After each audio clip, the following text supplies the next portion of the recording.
Dieu. Est-ce qu'on peut encore bien acclamer notre Seigneur Jésus? Il mérite la louange, l'honneur et la gloire. Que son nom soit béni, notre Dieu. Tu as besoin de l'acclamer encore plus. Parce qu'il a fait qu'il est simple. Dans les cieux, sur la terre et sur la terre. Le seul digne de louange, l'honneur et la reconnaissance. Alléluia.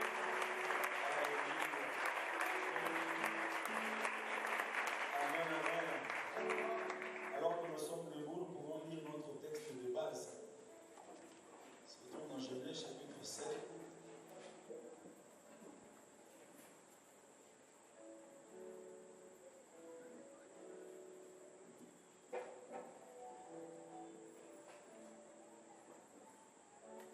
Le verset 13, Genèse chapitre 16, verset 13, la Bible dit, elle appela Ata El Roi, le nom de l'Éternel qui lui avait parlé, car elle dit, ai-je rien vu ici, après qu'il m'a vu? Seigneur, ordonnons encore ce soir, parle nos cœurs et change nos vies, et que cette parole puisse pénétrer nos âmes et apporter ce que tu as placé en elles, au nom puissant de Jésus. Amen. Pour notre thème principal se trouve dans ce qu'on avait lu là, Ata El Roi, l'Éternel qui sait tout et qui voit tout. Et aujourd'hui, je voudrais nous proposer un sous-thème, toujours dans cette pensée, intitulé « Quand Dieu voit ».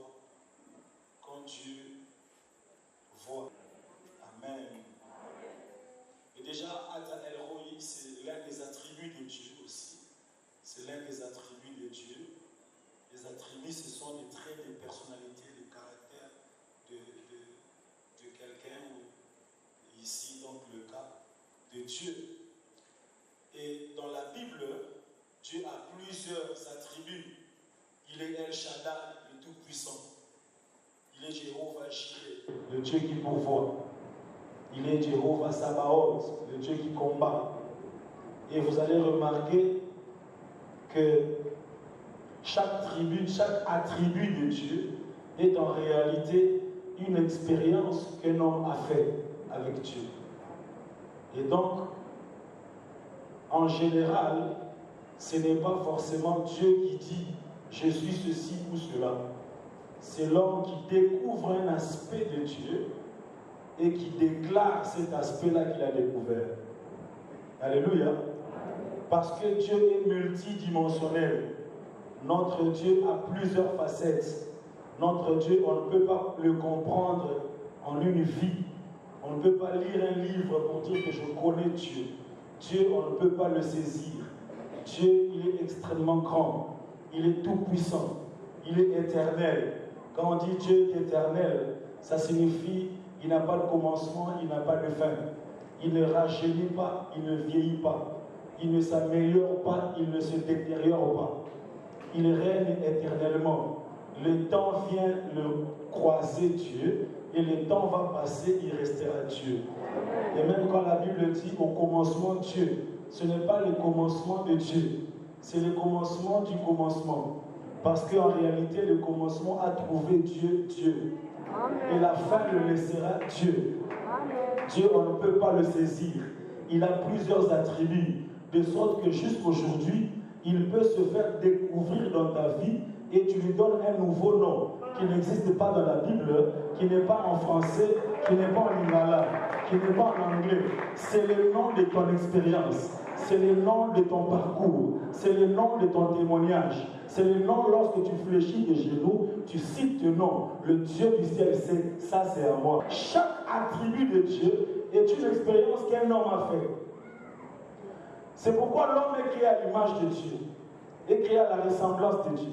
Donc chaque être sur la terre est une image de Dieu.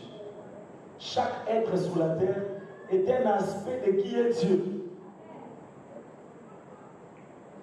De génération en génération, des années en années, les hommes passent et chaque homme est unique. Ton empreinte des yeux, c'est unique. Ton empreinte digitale, c'est unique. Tu es unique et tu es image de Dieu. Donc, si tu veux découvrir Dieu, il faut connaître tous les hommes qui sont passés sur la terre, parce que chaque homme est un aspect de Dieu. Et pendant que tu seras en train d'étudier chaque homme, il y aura de nouveaux qui vont naître encore. Donc, on ne peut pas mettre Dieu dans un carré. C'est pourquoi chaque jour, il faut dire à Dieu, je veux encore te connaître. Alléluia. Et ici, quelqu'un a fait une expérience de qui est Dieu. Le Dieu qui voit. Le Dieu qui voit. Alléluia. Amen, amen. Et donc, la première chose, quand Dieu voit, le premier élément que j'ai souligné ici, c'est que quand Dieu voit, il apprécie. Quand Dieu voit, il fait quoi? Il apprécie. Quand Dieu voit, il apprécie. Apprécie. Il n'est pas indifférent. Il prend plaisir aux choses agréables. Il considère ce qui est bien. Il se penche sur ça.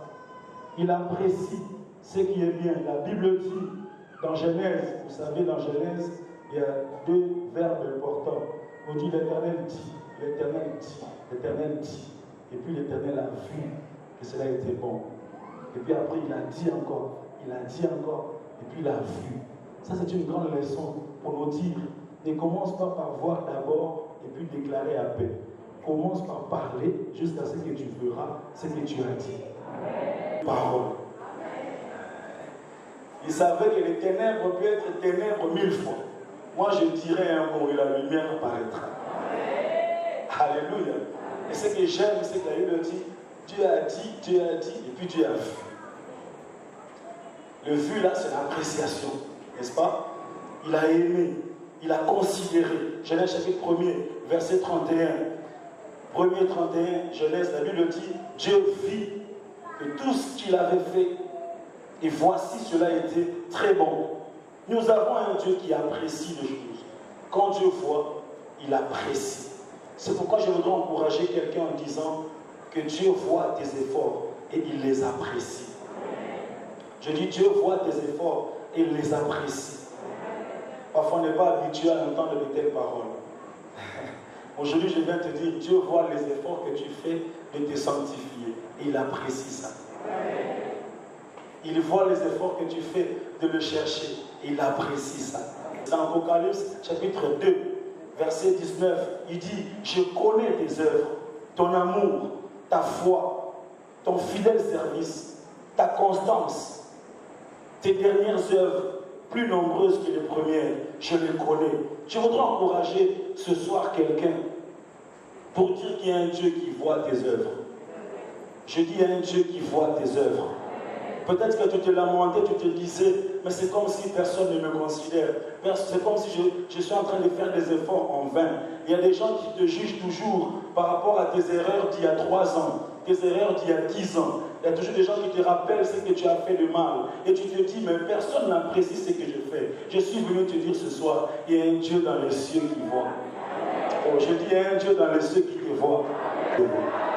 Oh, l'invitation dans un encouragement. Il y a un Dieu dans les cieux qui te voit. Et il apprécie ça. Alléluia. Parfois on a besoin de se rassurer de cela. Parfois on a besoin de savoir que Dieu apprécie ce que je fais. Alléluia. Apprécier la qualité. Apprécier ce qui est bon. J'aime ce que le Seigneur dit dans Matthieu au chapitre 6 et le verset 6. Il dit, mais quand tu pries, entre dans ta chambre, ferme ta porte et prie ton Père qui est là dans les lieux secrets. Et ton Père qui voit dans le secret te le rendra. Alléluia. Il y a un Dieu dans les cieux qui voit dans le secret. Nous ne servons pas toujours Dieu pour être vu par les hommes. Nous ne servons pas toujours Dieu pour être apprécié par les hommes. Parfois nous servons Dieu pour ne pas être connu des hommes, mais pour être connu et apprécié de Dieu. Dieu dit, je connais tes œuvres. Je les connais. Je les connais. Je vais encourager quelqu'un ce soir pour lui dire, Dieu connaît tes œuvres. Il te voit. Même si les hommes te rappellent, vous savez, il y a des gens qui sont méchants sur la terre. Au bon, on l'a déjà noté, au Sotika, déjà, ça fait 10 ans. Au bas, là, au commun, on a mis balai. Ils sont écoutés un gars. Oh, Georges Lé, vous savez que c'est ça, là, il m'a commencé en 2001. Non, moi, si je n'ai pas vraiment respecté. Alléluia. Mais comment mon visage te rappelle toujours mes erreurs du passé? Je suis venu dire à quelqu'un, il y a un changement qui est intervenu. Il y a un Dieu qui est entré dans sa vie. Et je voudrais te dire, ne sois pas frustré par les ignorances des hommes. Sois rassuré qu'il y a un Dieu dans les cieux qui te voit. Ce séminaire est là pour dire à quelqu'un, il y a un Dieu qui te voit. Alléluia. Quand Dieu voit, il apprécie. Il apprécie. Il considère. Il n'est pas indifférent. Il n'est pas indifférent quand tu viens avant tout le monde et que tu nettoies le temple. Il n'est pas indifférent quand tu chantes et tu te sacrifies. Il n'est pas indifférent quand tu donnes et que tu donnes et que tu donnes encore. Nous ne sommes pas dans une banque où Dieu nous rend toujours l'argent. Ce n'est pas 100 et puis 1000. Non, non, non. Tu peux donner à Dieu et la récompense peut venir sous forme d'un accident épargné. Tu peux donner à Dieu, la récompense vient sous forme de l'enfant qui devient premier de la classe. Et tu peux donner à Dieu et puis la récompense vient sous forme d'une guérison. N'attends pas toujours la même espèce que ce que tu as donné. Parce que Dieu a dans son JBCR plus que ce que toi tu as donné. Alléluia. Je voudrais dire à quelqu'un, il y a un Dieu dans les cieux qui voit. Deuxième vérité, quand Dieu voit, il nous observe aussi. Il nous observe. Observer ici signifie il nous surveille. Il nous surveille. Il évalue. Il juge. Il sait coter aussi quand Dieu voit. Quand Dieu voit, il surveille. Il observe. Il évalue la qualité de notre vie. Il vient nous coter, nous juger. En d'autres termes, ici, Ata El Roi se manifeste comme une alarme dans notre être intérieur. Une alarme qui vient nous dire, attention, il y a un Dieu dans les cieux qui voit. Alléluia. Quand Dieu voit, c'est pour te contrôler, c'est pour te évaluer la qualité de ta vie, pour évaluer la manière dont tu mènes ta vie, la manière dont tu gères le capital de vie, la manière dont tu gères la respiration et la force physique qu'il te donne, la manière dont tu le gères. Il le voit. Il le voit. Ici, il n'y a pas beaucoup d'amen, je savais. Alors quand je venais, je disais moi-même amen, amen, amen, amen, pour que je ne sois pas intimidé. C'est pourquoi je vais insister pour dire, Ata El Roi, ici, se manifeste comme un Dieu qui te rappelle, qui te voit. Il te voit. Il te voit pour te juger. Même si tu dis aux hommes ne me jugez pas, tu ne diras pas à Dieu ne me jugez pas, parce qu'il est Dieu. Il te voit, il te surveille, il nous observe. Il nous observe, frères et sœurs. Je voudrais ce soir rappeler à quelqu'un que le Dieu qui voit, ce n'est pas toujours seulement pour les miracles, les grandes choses. Le Dieu qui voit, c'est aussi pour savoir comment tu gères la grâce qu'il te donne. Respirer est une grâce. Marcher est une grâce. Avoir la force est une grâce. Avoir la beauté est une grâce. Avoir le travail est une grâce. Avoir l'argent est une grâce. Et le Dieu qui voit, il est en train d'évaluer comment tu gères ça. Alléluia. Amen, amen. Je prie dans le nom de Jésus que cette alarme ne s'arrête pas dans ton cœur.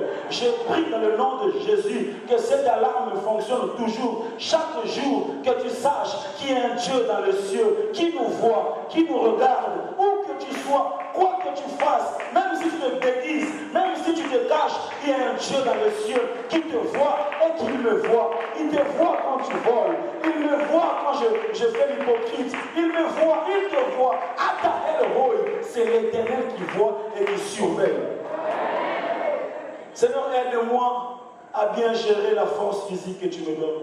Parce qu'il y a des gens qui pleurent à cause de ça, ils n'ont plus la force. Mais d'autres gens utilisent leur force pour voler. Il y a un cas, sinon, il y a ça, comme on m'a vu. Ils ont appelé sur le maïs, il a triché. Je suis un expert en tricherie. Un fille à gagner avec l'examen. Vous êtes examen couru, physique. J'attendais ma fille rouge. Là, ma technique à secret. Dieu fait quoi? Dieu n'est pas un petit enfant. On ne se moque pas de Dieu. Il nous voit quand nous sommes hypocrites. Il nous voit quand nous murmurons. Les hommes ne voient pas. Vous savez, servir Dieu, ce n'est pas toujours ce que nous faisons. Servir Dieu, c'est d'abord l'attitude du cœur. Les motivations avec lesquelles nous les faisons. Chaque fois que tu murmures, tu annules les effets de ton service. Tu annules la qualité parce que Dieu commence par agréer l'attitude avant d'apprécier l'acte posé. Tous ceux qui donnent ne donnent pas toujours avec amour, vous voyez. C'est pourquoi la Bible dit qu'il faut honorer. Honorer, c'est différent. Vous savez, honorer, c'est apprécier la personne au plus profond de son cœur. Le jour où Lucifer s'est décidé au fond de son cœur de se rébeller contre Dieu, Dieu l'a vu. Dieu l'a vu. La Bible dit, il n'a même pas été adoré au ciel. Même pas. Oh, jamais. Juste la résolution de son cœur et mentir dans la maison va sentir. Ah, ouais, jamais. Quitta. Alléluia. C'est pourquoi parfois il faut être sincère devant Dieu. Dire à Dieu, Seigneur, je suis fatigué. Je ne veux pas faire semblant. Aide-moi, Saint-Esprit. Il faut être vrai devant Dieu. La Bible dit qu'il faut que ceux qui l'adorent, l'adorent en esprit et en vérité. En vérité, sans murmurer, être vrai au fond de ton cœur. Seigneur, je refuse d'être obsédé par la cigarette. Ça fait des années, je suis chrétien, je viens à l'église, mais je m'attache toujours à ça. Seigneur, aide-moi. Il faut être vrai dans la présence de Dieu. Pourquoi? Parce qu'il y a un Dieu dans les cieux qui voit. Il y a un Dieu dans les cieux qui voit. Quand Dieu voit, il descend pour sauver. Quand Dieu voit, il fait quoi? Il descend pour sauver. Il descend pour sauver. J'ai dit ceci, derrière la vue de Dieu se cache ton action. Chaque fois que Dieu voit, il agit. En fait, c'est ici le contexte même dans lequel cette déclaration a été sortie. C'est ici en fait le contexte dans lequel Atahel Roy a été déclaré. C'est le contexte d'un Dieu qui vient sauver, qui vient poser un acte. Quand on dit Dieu voit, ça ne signifie pas qu'il ne voyait pas avant. Non. Dieu est omniscient, n'est-ce pas? Il connaît tout, il voit tout, il sait tout. Et quand on dit Dieu voit, c'est lié au déclenchement de son action dans nos vies. C'est-à-dire quand l'homme constate qu'il y a des attributs de Dieu qui commencent à se manifester dans sa vie, l'homme dit Dieu m'a vu. Vous voyez? Donc Dieu m'a vu, c'est la conséquence de quelqu'un qui commence à sentir les manifestations des œuvres de Dieu dans sa vie. Ce n'est pas qu'il ne voit pas et puis après, pouf, il commence à voir. Non, non. C'est quand il se décide de se manifester, de te démontrer son amour, de te démontrer sa fidélité, de te démontrer sa toute-puissance. Lorsque tu commences à subir les effets de sa grandeur dans ta vie, alors tu dis Dieu m'a vu. Quand Dieu voit, il descend pour sauver. Vous connaissez certainement ce texte d'Exode chapitre 3, verset 7, où l'Éternel dit « J'ai vu la souffrance de mon peuple qui est en Égypte et j'ai entendu les cris que lui font pousser ses oppresseurs. Je connais ses douleurs et je suis descendu pour le délivrer. » Chaque fois que Dieu dit « J'ai vu », il dit aussi « Je suis descendu ». Alléluia.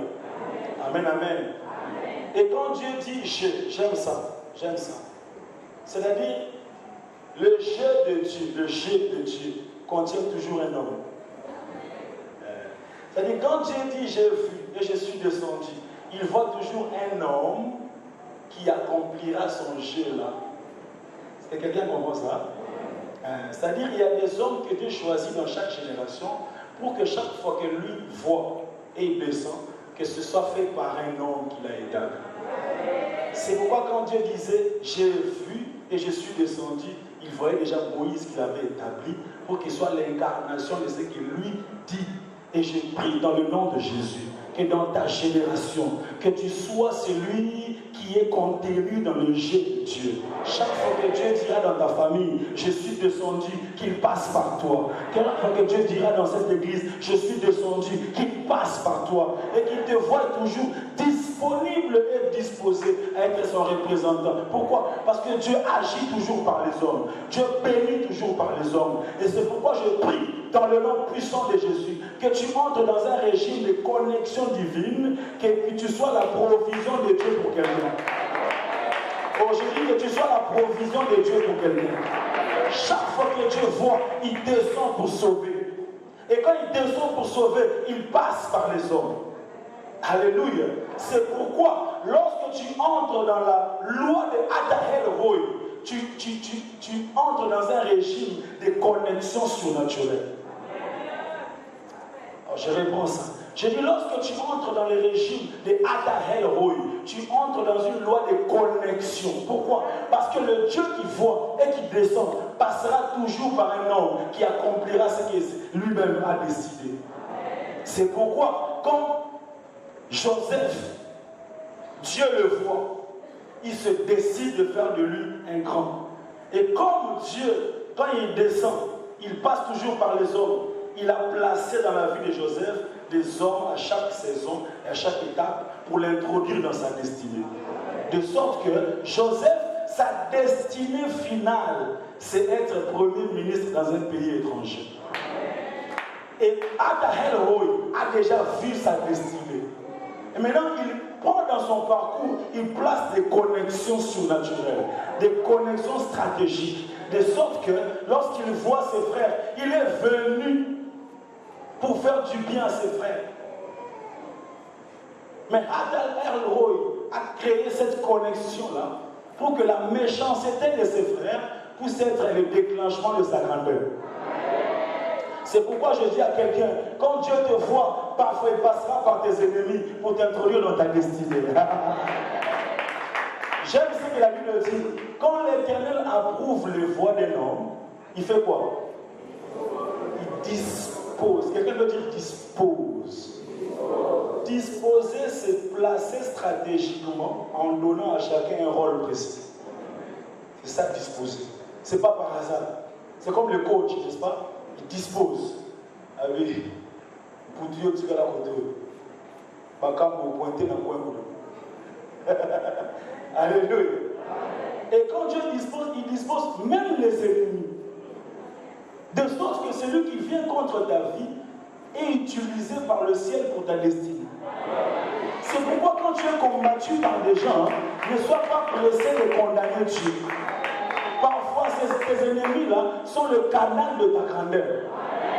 Il n'y a pas de Samuel sans le mépris de Pénina. Chaque insulte de Pénina pousse Anne à chercher Dieu. Il n'y a pas de la croix sans la méchanceté de Judas. Il faut que Judas soit là pour que la croix s'établisse. Il n'y a pas d'élévation à la grandeur sans la croix. Il n'y a pas de séparation de mer sans l'incrédulité de Pharaon.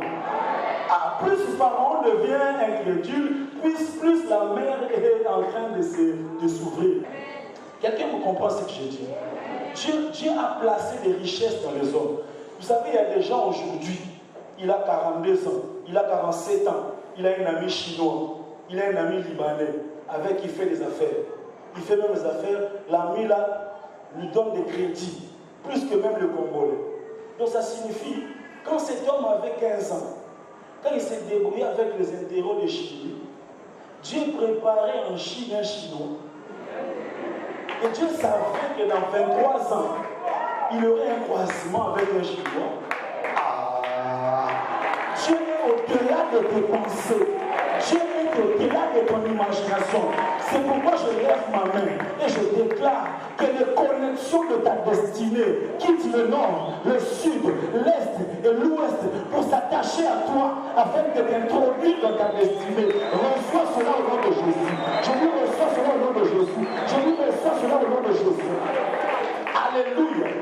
Jeunesse doit arriver arrivé chez Potiphar. Pourquoi? Parce que Potiphar apprend la gestion des richesses. Il doit apprendre ça. Parce que Dieu a vu dans sa destinée. Hatahel Roy a vu dans sa destinée qu'il devra gérer. Alors pour gérer, il faut passer par la maison de Potiphar pour apprendre à gérer. 14 savons, 22 sacs à foufou. Des petits gars de tabami bali. C'est pas mauvais. Tu t'appelles esclave, mais ce n'est pas la fin de tes jours. Entre l'esclavage et le palais royal, il y a encore un parcours. Mais là, il y a une leçon. Et il t'a assujetti. Il est ton maître, mais c'est bien pour toi. Tu apprends la gestion. Quand Adahel Roy te voit, il va te faire quitter la maison de Potiphar. Il t'introduit en prison. Alléluia.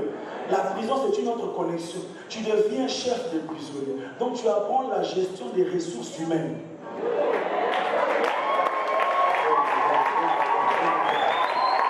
Je ne sais pas par où tu passes. Je ne sais pas par quoi tu traverses, mais je suis convaincu que le Dieu qui a vu ton futur te fait passer par là pour t'apprendre quelque chose. Je dis t'apprendre quelque chose. Il t'apprend certainement quelque chose.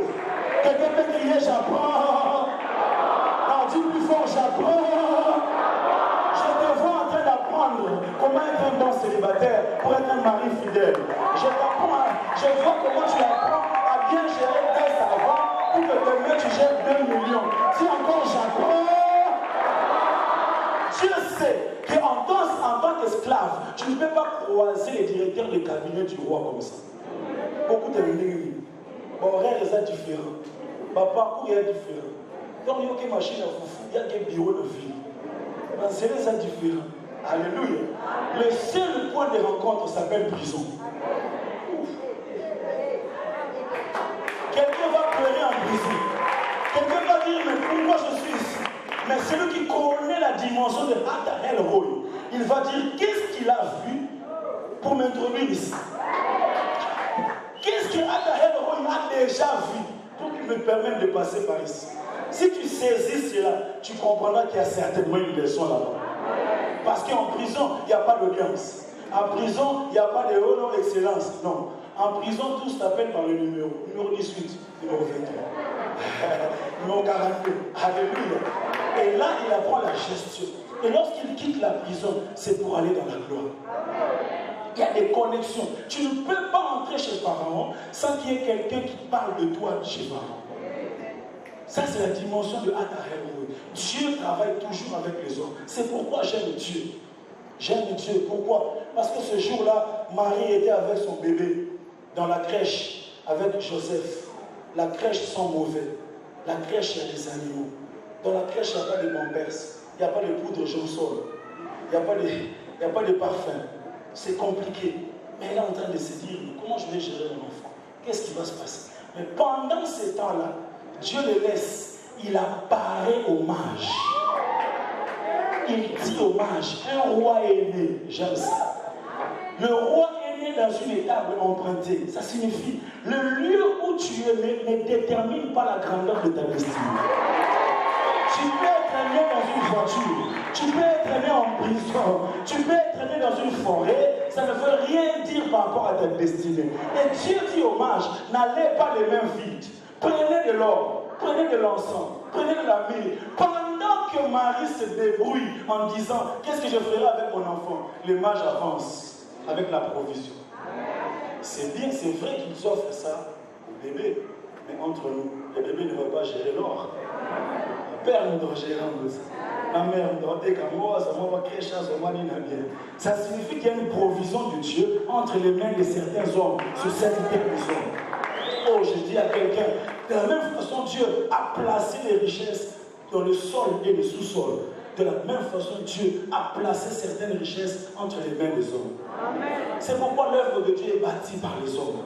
C'est pourquoi il faut être conscient que Hatahel Roy dispose des hommes en ta faveur. J'ai pris qu'ils viennent du nord, du sud. J'ai pris qu'ils viennent avec ton or, qu'ils viennent avec ta myrrhe, qu'ils viennent avec ton encens, qu'ils viennent avec des choses qui vont t'aider à aller plus loin. Il y a des connexions extraordinaires. Donnons la parole aux mariés qui sont ici. Que chacun raconte l'histoire de sa rencontre. Vous allez voir que derrière ça, il y avait un Hatahel Roy. Lorsqu'il permet à la maman de Moïse de jeter son fils dans la mer, c'est parce qu'il a déjà vu la fille de Pharaon.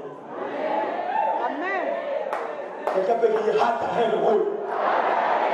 Un peu plus fort, Hatahel Roy. Il est Dieu dans les yeux qui voit. Il a vu. La maman de Moïse ne peut pas jeter son fils un lundi. Non, non. À revoir le vendredi. Non, non. Il ne faut pas aller dans le mercredi. Et puis l'après-midi. Il ne faut pas aller dans le 9h. Pourquoi il dit que dans 8h30, moi, je suis Pharaon et moi aussi, je vais poser ça et je vais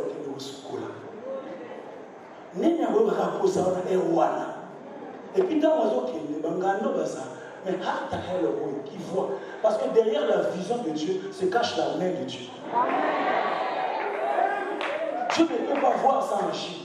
C'est pourquoi Jésus a déjà vu Lazare qui dormait. Il dit, notre ami Lazare dort. Nous allons faire quoi? Pendant que Jésus dit ça, Lazare fièvre. Fièvre 40. Déjà, notre ami dort. Agar a vu Dieu quand tous les hommes sont partis. Alléluia. Même le propriétaire de la grossesse, il est resté. C'est en ces moments-là qu'Agar voit Dieu. J'ai dit à quelqu'un, le moment est venu pour que tu voies Dieu. Jésus dit, notre ami dort. Et puis 4 jours après, quand tout le monde est parti, lui il vient. Il ne vient pas pour changer le discours. Il avait déjà dit que notre ami fait quoi? Dehors.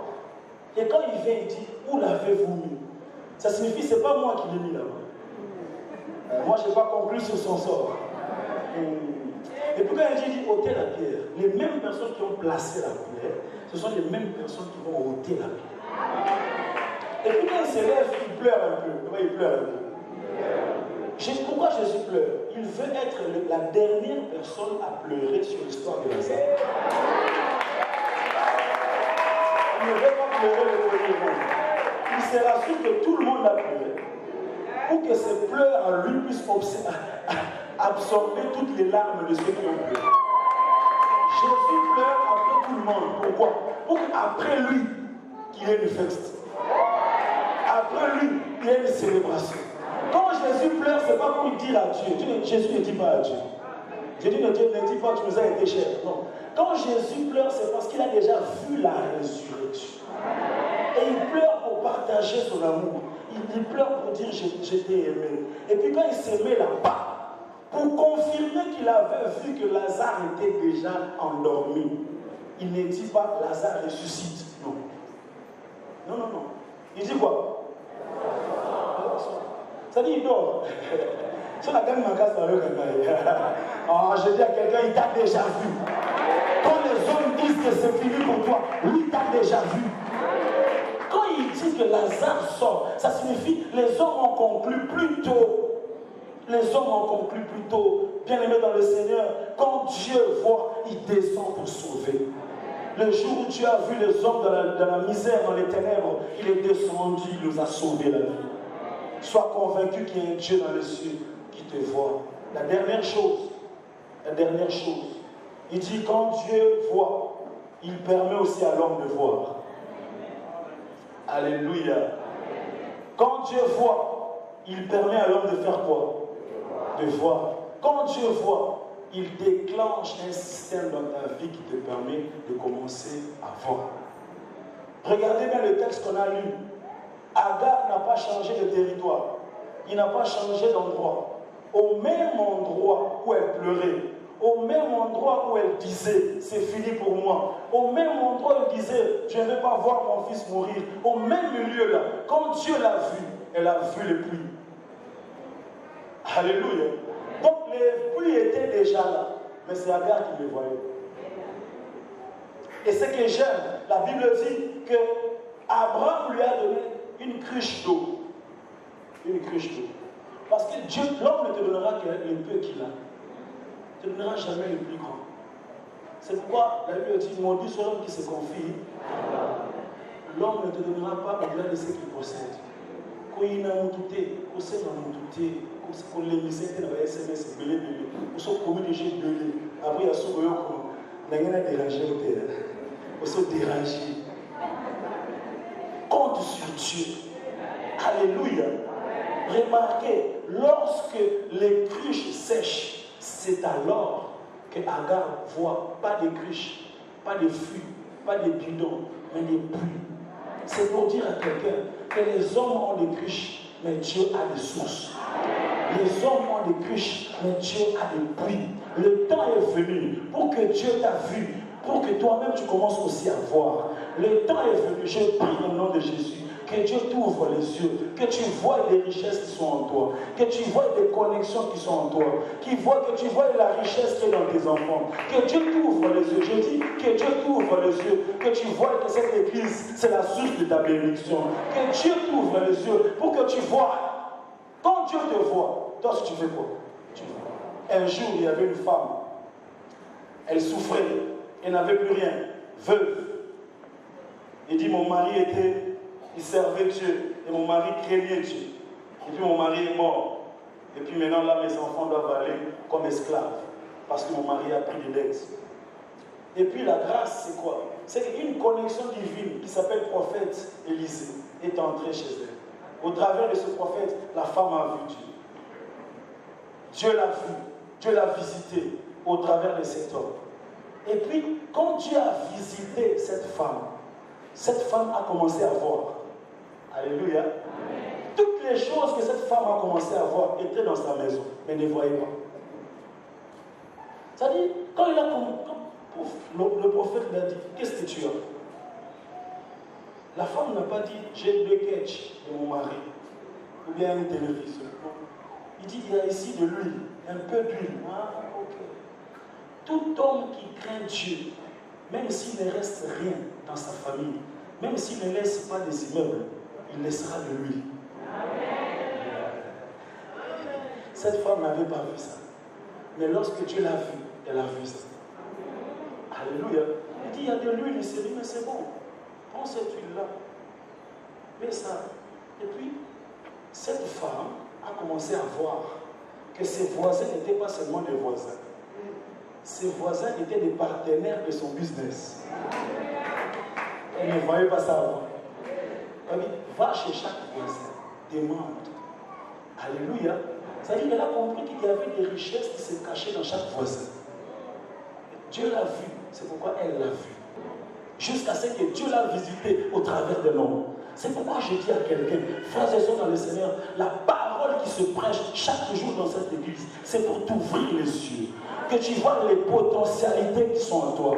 Que tu ne pleures pas devant les hommes, mais que tu cries devant Dieu. Que tu saches que tu n'es pas pauvre. Voilà pourquoi je saisis cette opportunité pour déclarer dans la vie de quelqu'un ce soir, et je dis ceci, regarde-toi, tu n'es pas faible. Regarde-toi, tu n'es pas malade. Je dis à quelqu'un ce soir, sous cette échelle, pleine d'onction, je déclare que tu n'es pas diabétique. Je dis tu n'es pas diabétique. J'insiste, je dis tu n'es pas diabétique. Je dis toi, tu n'es pas diabétique. Non, j'insiste encore. Je dis tu n'es pas diabétique. Je maudis cette maladie. Pourquoi? Parce que tu ne voyais pas qu'il y avait la force en toi. Je déclare à quelqu'un et je dis, ta famille n'est pas maudite. Tes enfants ne sont pas faibles. Tu n'es pas petit, tu es grand entre les mains de Dieu.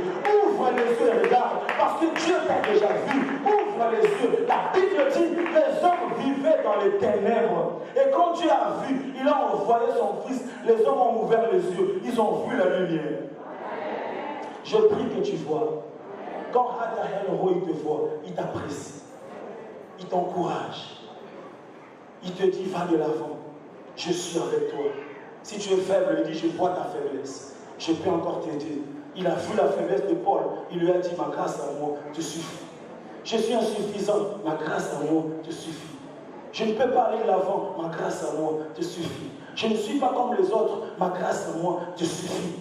Et quand Dieu te voit, il te surveille. Il te contrôle. Il te dit, je sais, je connais tes œuvres. Je sais où tu peux aller. Attention, il y a un Dieu dans les cieux, dont les yeux sont braqués sur toi.